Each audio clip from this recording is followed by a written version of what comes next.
台南市区议会理事长林树佳奉庆杀，凶手阁还未抓到。早起台南市的刑台嘛说明上新的进度，警方是强调讲，已经动员机场、海巡、各港口全面来防止凶手偷渡出国，嘛有锁定涉案的对象在侦办。屏东的海巡人员加强港口的巡视，大家全拢起立起早，就行绕到重要线索。台南市区议会理事长林树佳予人枪杀死亡。针对风声咧传讲凶手已经走落南，甚至已经逃出境，专案小组无排除任何可能性。嘛强调最近侦办的重点不是干那伫南部，是针对规个边境咧稽查。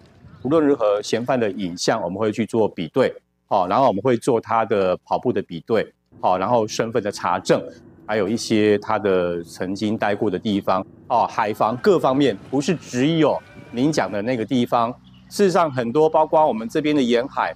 海巡署其实都有动员起来，我们有怀疑的对象了。警方表示，目前是用车咧约人，有真侪台车目前也咧厘清，不过嫌犯有变装、甲放火烧车灭掉证据，也有权利车伤济问题，嘛互警方要追查较困难。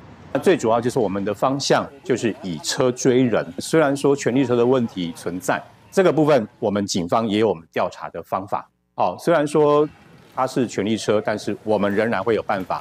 找到真的对象。市民如果知道任何基证，拿到任何线索，赶快跟警方通报。对于全国大扫黑的部分，我们也是全力配合，把一些枪毒或甚至一些犯罪有效遏制的话，我觉得都是一个值得肯定的事情。台南市区议会理事长林树佳初八伫因兜门口口，互凶手近距离开11枪杀害，引起社会关注。行政院长杜英泰阁将这件代志列作上紧急重大事件。最近全国除了连续12天大扫黑以外，嘛将侦办的重点放伫咧边境。警方嘛通报海巡署、航警局等等的单位，针对港口、机场出入的可疑人士来管控，要赶紧来破案。